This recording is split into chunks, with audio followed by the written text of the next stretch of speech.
It's well known that some countries around the world have a tendency to forget that the rest of the world exists. In fact, they have a tendency to assume that their way of doing things is, in fact, the only way, and go to great lengths to export their version of whatever they believe is the only way to do said things, so that other places may become as great as they are. Of course, I would be lying if I pretended that that was new. European countries have been especially good at quashing the customs and traditions of entire nations under the euphemism of civilization for literally centuries, and there are people still alive today who have to deal with those consequences and that particular brand of arrogant imperialism. And as someone who has lived on both sides of the Atlantic and whose family tree encompasses 3 different nationalities, which, by the way, is why I'm one of those weird triple citizenship types, I think I am more acutely aware that while we humans are all pretty similar at a fundamental level, the way we do things and the way we approach things can vary greatly. I also happen to love to watch other people adventure around the world, living vicariously through their experiences, travelling through countries that I can never safely visit. Some cultural differences are superficial, like the fact that American chips are British crisps and British chips are home fries in America, or that the US uses blue for its liberal political party colours, where in most of the rest of the world, blue is more traditionally used by right-leaning conservative political parties, while red, the colour used in the US for the Republican Party, is traditionally a colour associated with more left-leaning parties. Or that in Germany it is considered standard practice to take your bottles back to the store to get your deposit back, while many other countries just throw bottles in the rubbish bin because... recycling? What recycling? All of the above are small quirks of life in a particular place, quirks that you might, at first, find weird, but soon assimilate as normal if you were to move there. I'm going to take you on a little tour and show you all of its quirks. There are many of them. But there are some larger differences between countries and their opinions on things that just seem more dyed in the wool. Things that might be harder to grok for an outsider, and things that might require more explanation to understand. Today, for better or worse, I'm going to try and explain one of them, the preference for vans versus pickup trucks, and how that difference plays out in the electric vehicle marketplace.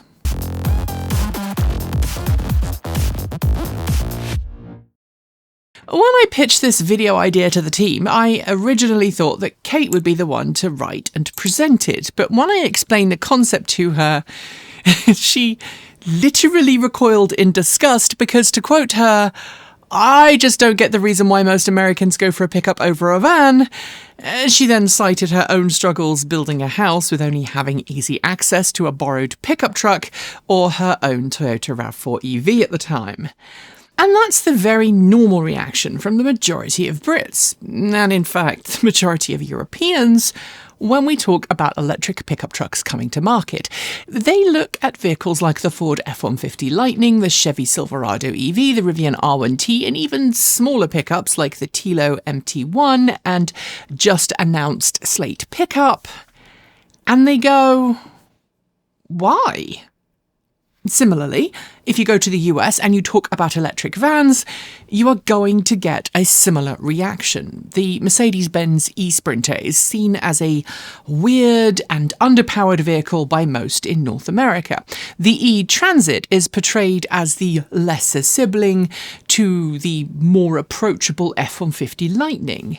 And minivan options? Well, unless it's the Volkswagen microbus reborn as the ID Buzz, good luck.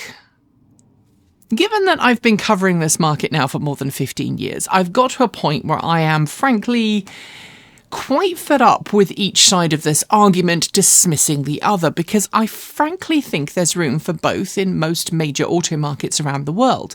I think each have specific strengths and weaknesses, and I think that stereotypes and prejudice is preventing people from picking the vehicle that best suits their needs. So today, I want to try and break this all down, highlight where electric pickups and electric vans shine, look at their respective weaknesses, and ask which is right for you. But let's start by dispelling a myth I often hear about Europe, that pickup trucks don't exist there. And while you would be right that electric pickup trucks are very, very rare indeed, there are, and have been, petrol and diesel pickups for years. And we are starting to see a few electric pickup trucks, albeit sold in very small volumes. And most people won't see those, though, because pickups are traditionally used in Europe for the purpose that they were first designed for: farm work. While American-style pickup trucks that are the size of a small hamlet, take up the entire road on a small country lane, and instantly attract hate for their ridiculous proportions and over-the-top opulence, are pretty rare across Europe, unless you happen to live near a US military base. Military people very often bring their pickup trucks with them. Smaller, more utilitarian pickup trucks do exist across Europe. You just need to know where to look for them. And I grew up in a very rural part of East Anglia in the 1980s, and I think for that reason I saw more pickup trucks than most people my age. Thinking back, there were probably 4 or 5 small pickup trucks in our village, all of which had a single row of seats, either for 2 or 3 people up front, and a modest-sized rear bed. They were built as perfunctory tools, usually with a manual 2 or 4-wheel drive system, and very often carried with them battle scars from their working life on the farm. Or they were the go-anywhere Land Rover pickup variant of the oh-so-popular Land Rover 90 or 110. They were primarily used for carrying feed up to a remote part of the farm where taking a tractor might have been overkill. They would get you to the nearest town, and they were great for carrying things too big for a traditional van to easily carry. Or too messy for a van. In short, the pickup trucks I grew up around were rugged, yet battered off-road capable workhorses. They weren't show queens, they rarely saw a wash, and while most farm workers ended up driving beaten-up cars to and from work, and some just cycled or walked, there was usually a single pickup truck somewhere nearby that could be borrowed and pressed into service if required. I will come to the North American market in a moment, but first I want to discuss vans, because in Europe, and in many other parts of the world, vans beat pickups.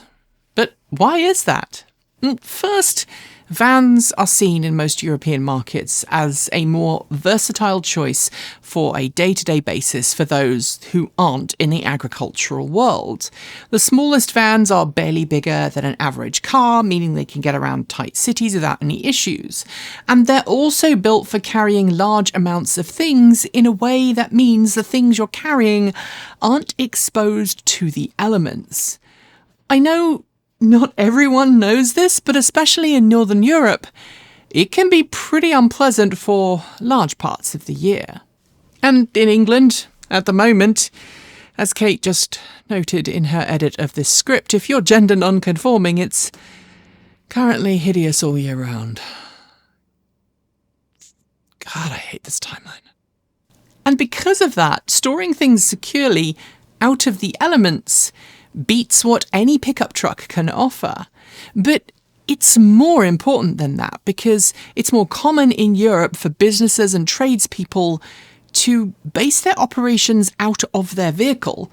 Land is at a premium in Europe in a way that it isn't in much of North America, and therefore most businesses have far smaller premises than they might in other parts of the world. And therefore, it's more common to keep your work van loaded with all the things you need on a daily basis and then to travel to client sites than it is to work at a central location and then make field visits as and when required. It's frankly also not unheard of for tradespeople with vans to actually use their vans at their client site as a mobile workshop, i.e., working inside the vehicle while it's blowing a hoolie outside. And while I know that there are pickup trucks that can offer functionality if paired with the right truck bed, cover and storage system, vans are preferred for people who actually need to earn money when using their vehicle. And unlike the US, where large box vans are often built on frankly ancient chassis technology that makes them very not fun to drive, most European vans are built to be as car-like as possible. If you ever get the chance, I recommend you try comparing a U-Haul van rental in the US to a large transit or similar rental in the UK. The driving experiences are very, very different. Aside from the fact that the US and Canada have very different ideas on what a regular driving license can let you drive compared to Europe, European vans generally feel more car-like and have more creature comforts than the bone shakers you'll find on most U-Haul lots across North America. I should also note that the design of vans in Europe is generally very different, with the driver tending to sit either above or almost above the front axle, and this gives the vehicle far better handling capabilities in tight environments and means the driver has much better visibility of the road ahead, as well as what's directly in front of the vehicle. This not only makes it easier to maneuver, but it means you're less likely to hit and gravely injure someone, because, let's face it, most pickups and most electric pickups have massively long bonnets and massively high flat front ends that increase the blind spot for drivers substantially. And the only pickup on sale today that I can think of that doesn't have that as a feature has other issues. The US? Well, aside from the just mentioned fact that the term van is most often associated with boxy hunks of metal with zero redeeming features, or associated with those who have a small RV, pickups are just more readily used here for the exact opposite reasons to vans being used in Europe. Pickups are generally engineered to drive off-road in a way that most North American vans aren't. Sure, there are some outliers, mostly adventure packages added to things like the Ford Transit or Mercedes-Benz Sprinter, but pickups are portrayed as the only vehicle capable of truly harnessing the wilderness. Since the end of the Second World War, pickup trucks have been morphed in North America from work vehicles to recreational ones.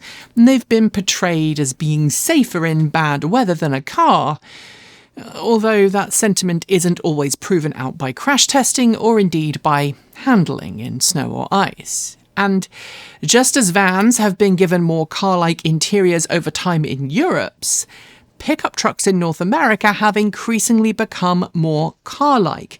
This is also true in other markets like Australia. And while automakers did flirt with the idea of making pickup trucks based on cars for a short while between the 1970s and 1990s, the Volkswagen Rabbit pickup being an excellent example of this, most pickup trucks in the US and Canada today are built on dedicated platforms or platforms that share their chassis with an equally massive, oversized SUV. In fact, only Australia still seems eager on car-based pickups, and that preference is waning there as well, as oversized idiocy becomes the norm. Pickup trucks are very often built with ladder chassis designs that lend themselves to towing inordinate amounts of stuff, and buyers like the idea that maybe one day they might tow because the auto industry has, for years, sold automobiles on the idea that everyone in North America has a God-given right to just get in their vehicle and drive and tow and be a true American hero, even though most pickup trucks are never used in anger for anything approaching hard work. Successive conversations I've had over the years with salespeople suggest that in the US and Canada, the off-road capabilities of pickup trucks does mean that those in areas of the continent that suffer extremes of weather may mean that they go out and get out of sticky situations in a pickup that a van simply couldn't manage. But honestly, the majority of people, they buy pickups because they like the idea of owning a pickup and the possibilities that that offers. But it's also worth acknowledging that the majority of pickup trucks in the US aren't used for that. And pickup trucks are often the most heavily customised vehicles on the roads of North America, with obscenely unsafe to other road users lift kits and wild paint jobs, and much more. Why? Because for the most part, pickup trucks in North America are status symbols, not work vehicles. And if you'll permit me, aside from the fools who insist on trading their car in every few years in the UK just so they can have the latest year licence plate, cars in Europe are for the most part seen more as tools rather than status symbols. There are some countries in which that's not the case, but for the most part those tools are chosen for the thing you need to do and how you need to do it. At this point, I know that the massive elephant in the room is that I do, in fact, own and use a pickup truck, a Ford F-150 Lightning. Lots and lots of people complain at me in the comments for owning one, and lots of people complain that we should use an electric van instead. But a combination of the fact that electric van choices in the US and Canada is currently abysmal because of the dominance of pickup trucks over vans, and the fact that unlike most pickup truck owners, I do actually use ours for truck things like hauling wood, soil, compost, animal feed, bedding and plenty more, I am actually okay with being a pickup truck driver whose truck is about as far from showroom ready as you can get. We also have a smaller car we use for things when we don't need to take the pickup. So if I didn't have to do the farmy stuff that I do regularly or the woodworky stuff that we do regularly, I would be very tempted to buy a van. And frankly, I think I'd rather have a van. I mean, I just drove the ID Buzz for a week, and that in cargo van form in the US would be epic. But it's not available over here as a cargo van, and manure does tend to screw up one's interior. There's also the uncomfortable truth that in the US at least, electric pickup trucks tend to accommodate larger battery packs and offer longer ranges than most of the electric vans on sale. At least the van's not designed exclusively for delivery services like the Rivian delivery vehicle or Bright Drop delivery vans. And unlike in Europe, where anything over 100 miles is seen as quite a trek, unless of course you happen to live in Germany and hop on the Autobahn, most Americans don't think twice of jumping in a vehicle and doing 300 miles before breakfast. Vans tend to be built with easy access to the rear in mind, low bay floors, and cargo carrying capability, and that means less space for batteries under the floor. Pickup trucks, though, they frankly have an inordinate amount of space between the chassis legs and the bottom of the bed, meaning the possibility for larger batteries. So, which is best? Pound for pound. If you need to carry large amounts of things, the van will win every time. At least it does if you have a cargo rather than a passenger-based variant. My experiences with electric vans thus far, mostly compact vans, translates to vehicles that are easier to park and get in and out of. Vehicles that are easier to lock and leave without worrying about stuff being stolen. And of course, if you are so inclined, electric vans are easier to sleep in on a long-distance trip. Yeah, that is a European thing too. I've lost track of the number of trips I've made over the years in a rented van that you kip in the rear of. It's frankly cheaper to rent a van and then kip in it on the road than it is to book a hotel, at least it is in some places. And of course, with electric vans, you can keep the entire van heated at night without worrying about drawing attention to yourself. Often, you can plug it in and charge and keep the van warm.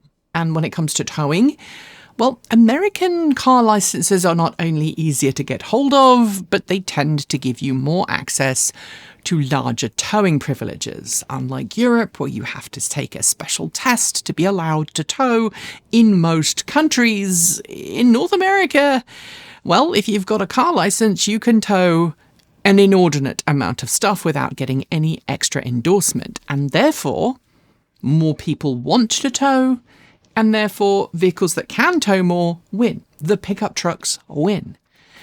Right now, as of the time of filming this video in May 2025, the only all-electric pickup trucks you can actually go out and buy right now in the US and Canada are massively oversized, high-priced affairs. But as I hinted earlier, there is hope, albeit slim, that it might change. In the last few months, we've seen 2 new pickup models come to the spotlight that might, maybe, challenge that. The Tilo MT1 is the first, a pickup so small it's got the same kind of footprint as a current Mini. Alas, I'm not talking about the original Mini. That would be really freaking cool, but the current generation Mini. The second, of course, is the just revealed Slate, which will be available as a pickup and is designed to be a mix and match type of vehicle that you can add as much tech to as you want, or go full bore basic with manual switches, windows, basic gauges, and modest round town range. Which, I want to let you in on a secret on, is actually what most people want, despite the hordes of people, about 4, telling me in the comments section that I don't understand America and I never will because I don't live here. Yeah, there is always someone who says something along those lines in the comment sections. They clearly don't watch the channel much and they don't realise that I am a resident of Oregon. And while I am very much convinced that there are plenty of people out there who would love Oregon and its liberal woke folk to not be part of the US, we are part of the US. Also, Oregon's not exactly liberal. It's only the bit around Portland and the university towns. The rest of it's quite conservative. There's a massive number of folks who tell me even more frequently, far more than 4, that they'd actually just like a car-sized pickup to use to do gardening and other tasks that are maybe too dirty for a regular van, because as Americans, yes, Americans, that's what they would prefer. A similar-sized van coming in a close second. And if you look back at some of the stories I've covered over the last 15 years, that explains why the Nissan-built one-off Leaf pickup truck and the Truckler from Dr. Simone Yertz, well done on your honorary doctorate, by the way, gained such attention. They are electric pickups built on existing, sensibly sized cars, which, frankly, most non-pickup truck types say they actually want in a pickup. Something easily drivable, durable, and capable of hauling small amounts of stuff without making you feel like you're in a war zone or about to go off-road across the country, or something equally hyper-alpha male and toxic. And to be honest, when it comes to van versus pickups, at the end of the day, there's only one real question, and it's often ignored, that you should be asking yourself. And that's this. What do I need to use this vehicle for? Do I need it for long-distance hauling? Do I need it for commuting? Do I want to turn it into a camper? Do I want to run my business from it? And at that point, your choices shouldn't default to the pickup or the van based on where you live. Because at the end of the day, while vans excel in carrying and cargo versatility, provide better security and drivability for those who want a more car-like experience, and pickups excel in towing and traversing non-paved roads, your next transportation choice, wherever you are based in the world, shouldn't be based on what you can imagine yourself doing, but what you actually need to do on a daily basis. And if there's one thing that this whole electric pickup versus electric van thing can teach us, it is that way too many people pick a pickup in North America because they think that's the only option, not because they actually need one. And vice versa in Europe. And even if you do, you might actually need a far smaller vehicle than you might first think. So, if that's what you really want, support the companies promising smaller pickups or smaller vans, or pester your favourite brand to make one. Because the majority of those oversized, over-the-top vehicles on the road, they can just be as easily replaced with smaller, more efficient electric models with more torque, decent range, and a far, far lower carbon footprint. Thanks for joining us today, and if you've got thoughts, make sure you leave them in our Discord chat room, on our Patreon page down below, or you can reach out to us using Mastodon or Blue Sky. Thanks to the amazing list of people scrolling by on your screen right now. They're part of the massive community of supporters who make this channel possible, helping us through Patreon and YouTube, covering our bills, paying our team, and ensuring we remain 100% independent. If you'd like to join them and see your name listed here, just follow the links below. We have options available across a wide range of different price points, starting from $1.50 US a month.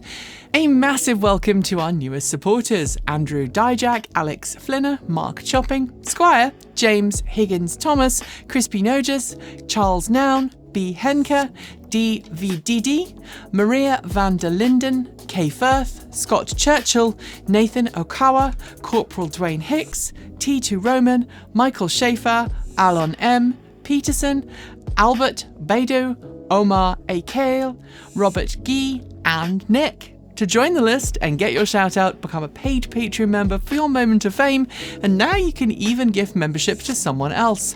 If you'd like to support us with a one-off donation, you'll find links below to make Ko-fi and Bitcoin donations, and we even have an old-fashioned PO box you can reach us at for the time being, address also linked below. You'll also find links to our swag store, and if you are someone who has to shop on Amazon, please consider using our affiliate link so we get the commission, not Jeff Bezos. So we can continue to focus on making our content even better and reduce creator burnout, we're doing a different set of release days this year and plan dropping new content every Tuesday, Thursday and Saturday on our main channel, plus something special on Sunday over on TE Take 2. And if you want more, the mighty algorithm that hates us thinks you should be watching this video, but we think this one is well worth watching too. Be awesome, be kind, be intentional, and don't forget to resist. Keep evolving!